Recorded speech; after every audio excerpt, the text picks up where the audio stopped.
নির্বাচনের বাকি মাত্র ৬ দিন, প্রচারণা তুঙ্গে। জান্নাতের টিকিটের লোভ দেখিয়ে ভোটারদের ধোঁকা দিচ্ছে জামাত, বলছে বিএনপি। সুষ্ঠু ভোট নিয়ে শঙ্কা ১১ দলীয় ঐক্যের। যারা পরিবারতন্ত্র কায়েম করতে চায় তারাই আইডি হ্যাক করে মিথ্যাচার করছে, দাবি জামাত আমিরের। ভোটে অনিয়ম ঠেকাতে নেতাকর্মীদের কেন্দ্র পাহারা দেওয়ার আহ্বান। নিউমোরিং টার্মিনাল ডিপি ওয়ার্ল্ডকে ইজারার সিদ্ধান্ত থেকে সরে আসার সুযোগ নেই। চট্টগ্রামে বৈঠকের পর নৌ উপদেষ্টা, কেউ বাধা দিলে হার্ড লাইনে যাবে সরকার। এবং উখিয়া ও টেকনাফের ক্যাম্প ছেড়ে যাওয়া রোহিঙ্গাদের ফেরাতে যৌথ অভিযান। চট্টগ্রাম থেকে ৩৪৫ জন আটক। ক্যাম্পের বাইরে যাওয়া ঠেকাতে কঠোর নির্দেশনা।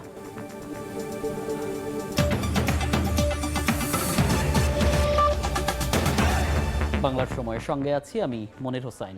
সারা দেশে নির্বাচনী প্রচারণা তুঙ্গে। অভিযোগ পাল্টা অভিযোগে চলছে প্রচার যুদ্ধ। জান্নাতের টিকিটের লোভ দেখিয়ে ভোটারদের ধোঁকা দিচ্ছে জামাত, এমন অভিযোগ বিএনপির। আর প্রচারণার মাঠে বাধা দেওয়ার অভিযোগ তুলে সুষ্ঠু ভোট নিয়ে শঙ্কা জানিয়েছে ১১ দলীয় ঐক্য।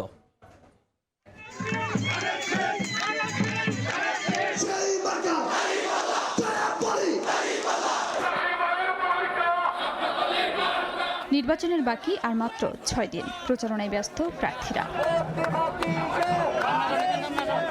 জোরে সোরে ভোটের প্রচার চালাচ্ছেন ধানের শীষের প্রার্থীরা। এবারে নির্বাচনে জালিয়াতি ও জবরদস্তি হবে না বলে আশা প্রকাশ করেন বিএনপি মহাসচিব ও ঠাকুরগাঁও ১ আসনের প্রার্থী মির্জা ফখরুল ইসলাম আলমগীর। বেহেশতের টিকিটের লোভ দেখিয়ে জামায়াত ভোটারদের ধোঁকা দিচ্ছে বলে অভিযোগ করেন নোয়াখালী ১ আসনে বিএনপি প্রার্থী ব্যারিস্টার মাহবুব উদ্দিন খোকন। কালো টাকা ছড়িয়ে নির্বাচনে নাশকতার ছক করা হচ্ছে অভিযোগ করেন ফরিদপুর ৪-এর প্রার্থী শহীদুল ইসলাম বাবুল। নেত্রকোনা ১ আসনে প্রচারণা চালান বিএনপি প্রার্থী ব্যারিস্টার কায়সার কামাল। ধর্মভিত্তিক রাজনীতি করেন, তাদের মধ্যে একটা অপচেষ্টা খেয়াল করা যায়।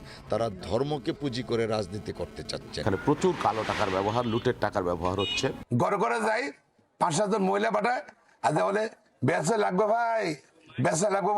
এইবার ভোটটাতে কোনো জালিয়াতি, চাতুরি, জবরদস্তি কোনো কিছু হওয়ার সম্ভাবনা নাই।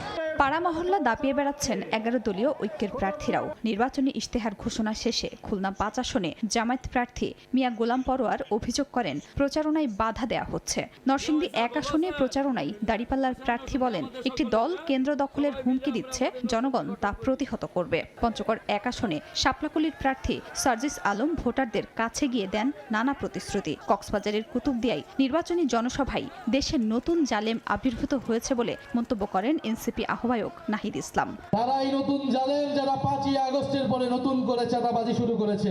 অত্যাচার করে নির্যাতন করেও ভোট পেয়ে ক্ষমতায় যায়, সে তখন আর মানুষকে মানুষ মনে করবে না। বিভিন্ন জায়গায় আসনের প্রার্থীদের উপরে হামলা করা হচ্ছে, আসনের কর্মীদের উপরে হামলা করা হচ্ছে, গাড়ি ভাঙচুর করা হচ্ছে।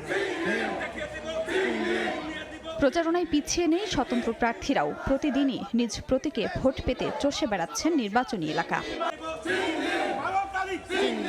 খাদিজা স্বপ্না, সময় সংবাদ। ৭ ফেব্রুয়ারি নীলফামারীতে বিএনপির চেয়ারম্যান তারেক রহমানের আগমন ঘিরে আনন্দ মিছিল হয়েছে। দুপুরে সদর উপজেলার বিএনপি কার্যালয়ে থেকে একটি মিছিল বের হয়। এতে অংশ নেয় জেলার বিভিন্ন স্কুল কলেজের শিক্ষার্থীরা। পরে মিছিলটি শহরের বিভিন্ন গুরুত্বপূর্ণ সড়ক প্রদক্ষিণ করে। এ সময় বিএনপি নেতাকর্মীরা জানান, তারেক রহমানের আগমনকে ঘিরে উৎসাহ উদ্দীপনা বিরাজ করছে। কর্মসূচি সফল করতে সবাইকে ঐক্যবদ্ধ থাকার আহ্বান জানান তারা।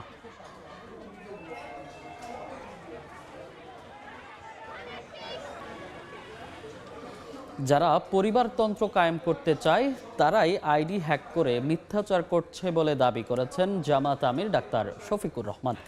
ভোটে অনিয়ম ঠেকাতে নেতাকর্মীদের কেন্দ্র পাহারা দেওয়ার আহ্বান জানান তিনি।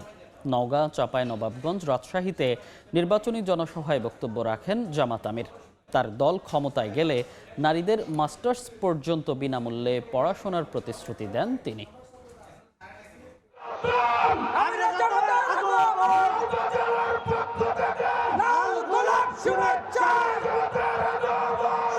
নির্বাচনী প্রচারণায় দেশের এক প্রান্ত থেকে অন্য প্রান্তে বিরামহীন ছুটে চলেছেন জামাতের আমির ডাক্তার শফিকুর রহমান। তুলে ধরছেন দেশ গঠনে নিজেদের পরিকল্পনা, দিচ্ছেন নানা প্রতিশ্রুতি। বৃহস্পতিবার নওগাঁ দিয়ে শুরু হয় তার উত্তর জনপদ যাত্রা। দলীয় প্রধানের আগমনের আগেই কানায় কানায় ভরে ওঠে মাঠ। শফিকুর রহমানের আগমনে স্লোগানে প্রকম্পিত হয় চারদিক।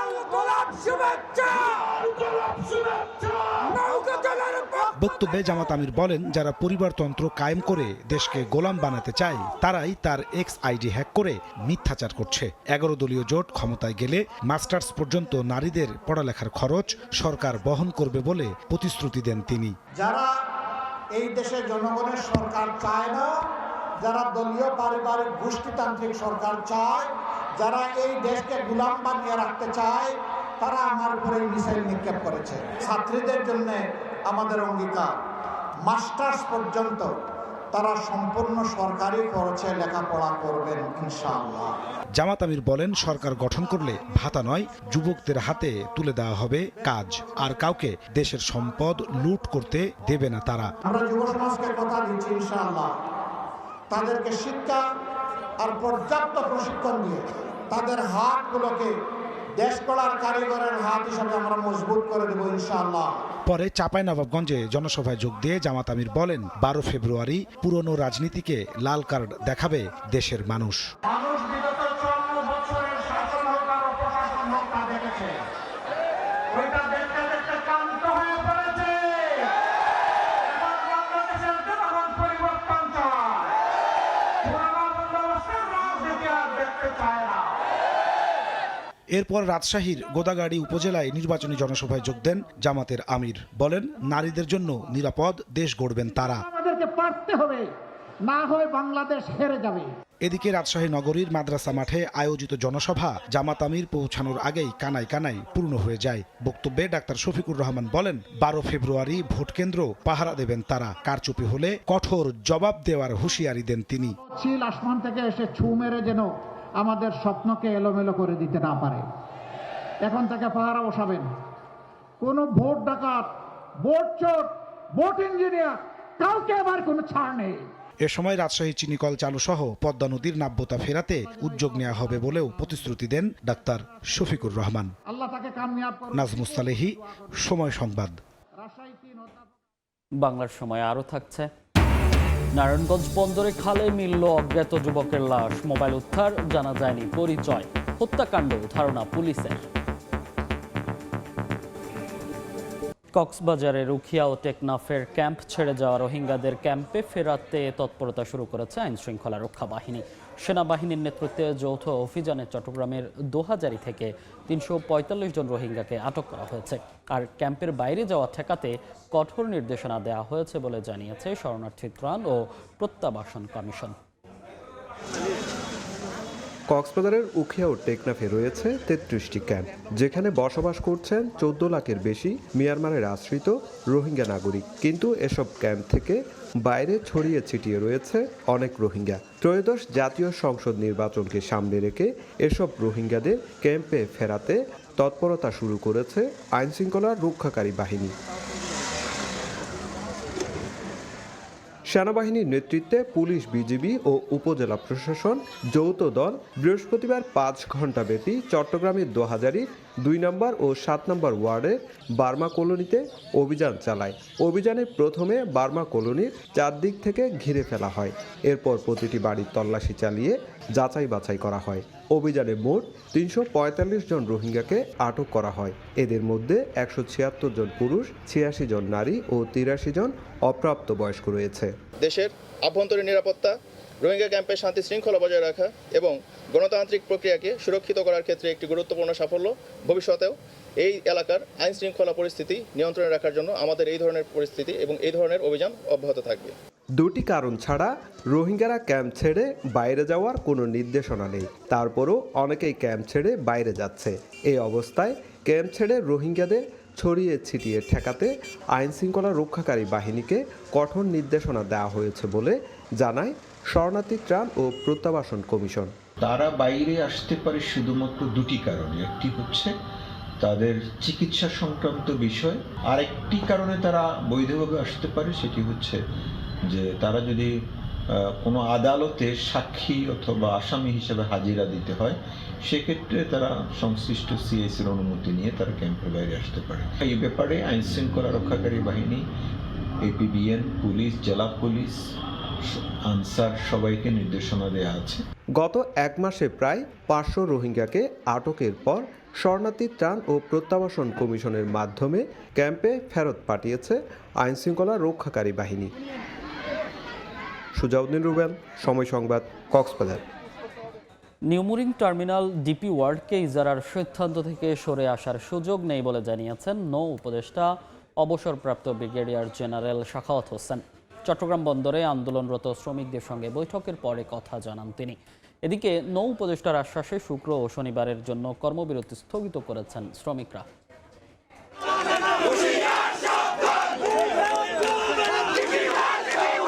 শ্রমিকদের ডাকা অনির্দিষ্টকালের কর্মবিরতির মধ্যে বৃহস্পতিবার সকাল 10:30টার দিকে চট্টগ্রাম বন্দরের 4 নম্বর জেটি গেট দিয়ে বন্দর ভবনে প্রবেশের সময় নৌপদেষ্টার গাড়িবহর আটকে দেয় শ্রমিক কর্মচারীরা। পরে আইনশৃঙ্খলা রক্ষাকারী বাহিনীর বেষ্টনীর মধ্য দিয়ে বন্দর ভবনে প্রবেশ করেন উপদেষ্টা। এরপর চলমান সমস্যা সমাধানে বন্দরের বিভিন্ন সংস্থার শীর্ষ কর্মকর্তাদের সঙ্গে বৈঠক করেন নৌপদেষ্টা। পরে আন্দোলনরত শ্রমিকদের সঙ্গে বৈঠক করেন তিনি। বৈঠক শেষে উপদেষ্টা জানান, নিউমোরিং কন্টেইনার টার্মিনাল ডিপি ওয়ার্ল্ডকে ইজারা দেওয়ার সিদ্ধান্ত থেকে সরে আসার সুযোগ নেই। এই সরকার এমন কিছু করবে না যেটা এখন যে অবস্থাতে আছে তার থেকে নিচে যাবে। আমরা জাতীয় স্বার্থ বাদ দিয়ে কারোর সাথে কোনো কথা বলার মতো এই সরকার না, যতদিন আমি দেখেছি। পোর্ট বন্ধ রাখা কারোর কোনো এখতিয়ার নাই। উপদেষ্টার সঙ্গে বৈঠকের পর শ্রমিকরা জানান, শুক্র ও শনিবারের জন্য কর্মবিরতি স্থগিত করা হয়েছে। এই সময়ের মধ্যে সরকার কোনো ইতিবাচক পদক্ষেপ না নিলে রোববার থেকে আবারও কর্মবিরতির হুঁশিয়ারি দেন তারা। আমরা আগামী শুক্রবার এবং শনিবার আমরা আমাদের কর্মসূচি স্থগিত করছি। শনিবারের মধ্যে যদি সিদ্ধান্ত না আসে তাহলে রোববার থেকে আমাদের কর্মসূচি পুনরায় চলবে। চট্টগ্রাম বন্দর রক্ষা সংগ্রাম পরিষদের ডাকা অনির্দিষ্টকালের কর্মবিরতিতে 6 দিন ধরে বন্ধ বন্দরের সব ধরনের অপারেশনাল কার্যক্রম। ফেরদৌসী, সময় সংবাদ, চট্টগ্রাম। দেশে একটি অবাধ, সুষ্ঠু ও নিরপেক্ষ নির্বাচনের জন্য সশস্ত্র বাহিনী পূর্ণ প্রস্তুতি গ্রহণ করেছে বলে জানিয়েছেন নৌবাহিনী প্রধান অ্যাডমিরাল এম নাজমুল হাসান। দুপুরে বরগুনায় মোতায়েনরত নৌবাহিনীর কন্টিনজেন্টে নৌসেনাদের উদ্দেশ্যে কথা বলেন তিনি। নৌবাহিনীর সদস্যদের নিষ্ঠা, আন্তরিকতা ও দেশপ্রেমের সঙ্গে দায়িত্ব পালনের আহ্বান জানান নৌপ্রধান। বলেন, নৌবাহিনীর যে প্রস্তুতি রয়েছে, নির্বাচনে নৌবাহিনী সুচারুরূপে দায়িত্ব পালন করতে সক্ষম হবে। দেশ ও জাতিকে একটি সুন্দর নির্বাচন উপহার দিতে নৌবাহিনী বদ্ধপরিকর বলেও জানান তিনি। দেশ এবং জাতির জন্য এই নির্বাচন অত্যন্ত গুরুত্বপূর্ণ।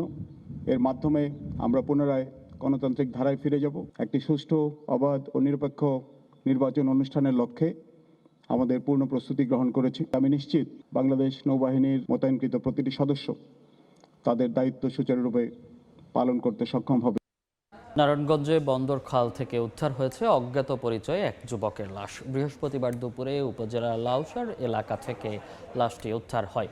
পুলিশ জানায়, নিহতের বয়স আনুমানিক 20 থেকে 22 বছর। ঘটনাস্থল থেকে উদ্ধার করা হয়েছে তার ব্যবহৃত মোবাইল। হত্যাকাণ্ড ধারণা পুলিশের। কী কারণে মৃত্যু তা উদ্ঘাটনে ময়নাতদন্তের জন্য লাশ সদর জেনারেল হাসপাতালের মর্গে পাঠিয়েছে পুলিশ। পাশাপাশি চলছে পরিচয় জানার চেষ্টা। পুরে ডাকাত দলের আক্রমণে 2 নারী সহ 4 জন আহত হয়েছে। বুধবার রাতে মুজিবনগর উপজেলার মোনাখালী গ্রাম থেকে সদর হাসপাতালে যাচ্ছিলেন তারা। পিটিআই ও নতুন গ্রামের মাঝামাঝি স্থানে পৌঁছালে একদল ডাকাত রাস্তায় গাছ ফেলে অটোরিকশার গতিরোধ করে। পরে আব্দুর রশিদ, সোহানি জামান সহ কয়েকজনকে মারধর করা সহ নারীদের কানের দুল, 2টি মোবাইল ও অটোরিকশা ছিনিয়ে নিয়ে পালিয়ে যায় ডাকাত দল। এ সময় একই রাস্তা দিয়ে আসা একটি বাসের ড্রাইভার তাদেরকে উদ্ধার করে হাসপাতালে নিয়ে যায়। বাংলার সময়। মাদারীপুর শহরে মিষ্টির কারখানায় আগুনে পড়ল সব মালামাল। ফায়ার সার্ভিস জানায়, ভোরে রঞ্জিতের মিষ্টির দোকানে আগুন দেখতে পান স্থানীয়রা। খবর পেয়ে ঘটনাস্থলে পৌঁছে আগুন নিয়ন্ত্রণে আনে ফায়ার সার্ভিসের 2টি ইউনিট। তবে তার আগেই পুড়ে যায় মিষ্টি তৈরির সরঞ্জাম সহ বিভিন্ন মালামাল। বাংলার সময়।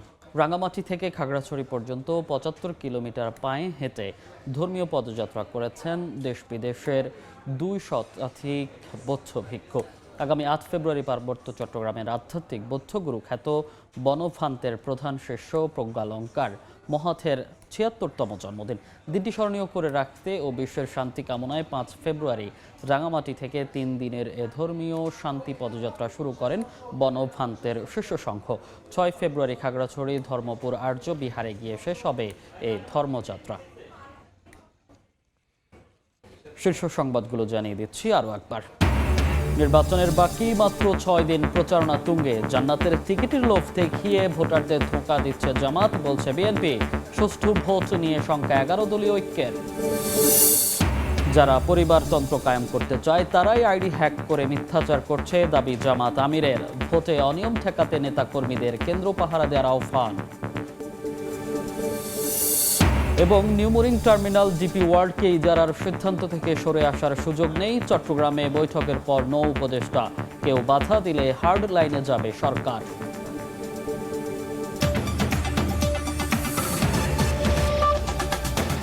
এই ছিল বাংলার সময়। এরপর সন্ধ্যার সময় নিয়ে সঙ্গে থাকবেন সহকর্মী গোলাম রাব্বি। মনির, আপনাকে ধন্যবাদ। সন্ধ্যার সময় নিয়ে আসছি কিছুক্ষণ পর, সঙ্গেই থাকুন সময়।